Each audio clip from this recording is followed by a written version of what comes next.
Hey everybody, it's Ron McGarty here at Bushwick Real Estate Services. Today is Friday, February 26th.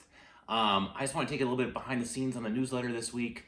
Yes, I do get up super early on Friday mornings and actually handwrite this whole thing myself. So I drink a lot of coffee, I put on my NWAC sweatshirt, and I get to work. But this week, I've got a really important message. I want to make sure that you either have time to read it or watch this video. But I think we're setting up for a little micro bubble like we did in spring of 2018. And I want to give you the background on what's going on and how to navigate it. And most importantly, if you're a seller, now is the time to get your house on the market. Stop waiting. All right, let's dive into the data.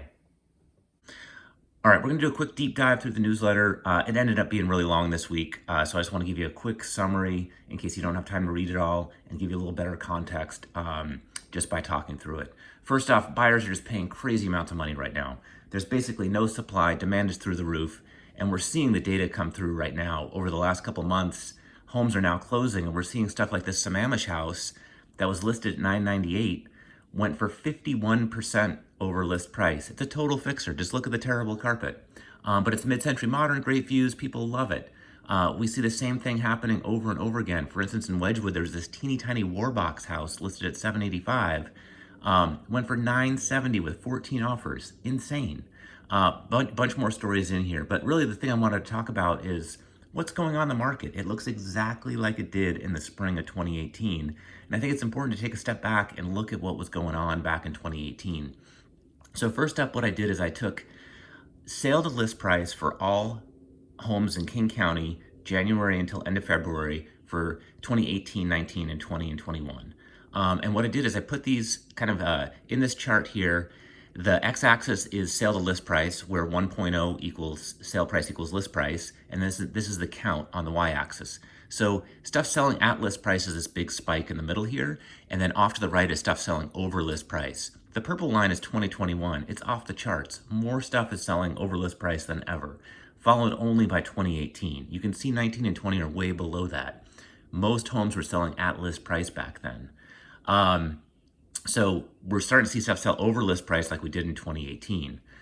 What's driving demand is low interest rates. We thought we saw the bottom of interest rates in 2016 at 3.5%. It's now below 3%. It's completely insane. But as rates started ticking up in at the end of 2016 and into 2017, we saw demand start dropping. And then once rates sort of spiked in later 2018, demand started falling off the cliff. And so let's look at the other side of the equation, the supply side. In early 2018, there was nothing for sale. We were fighting over scraps. Same thing going on right now. There's even less for sale right now. But let's look at sale prices. So this is average sale prices for houses, not condos. And what we saw in 2018, those prices spiked way up. And then all of a sudden it flipped and prices went way down. We started a slow recovery, but it wasn't until COVID when we saw prices go through the roof and we're well above where we were in 2018. But up until spring of last year, we were below the peak of 2018. I think a really good way to look at this is to look at condo sales. So demand is very soft. Nobody wants a condo in COVID because of shared spaces and they want more space. And we saw the condo spike in 2018. The condo market dropped down, slow recovery going on, but we still have not recovered to where we were. Anyway, I hope this helps.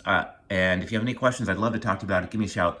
Talk soon. Thanks. All right. Well, that's a wrap on behind the scenes this week. Thanks for watching. If you or anyone you know is thinking about buying or selling or has any questions about real estate, please reach out and let us know. You can hit reply or call or text me on my personal cell phone, which is 206-295-7760, and we'll take amazing care of you.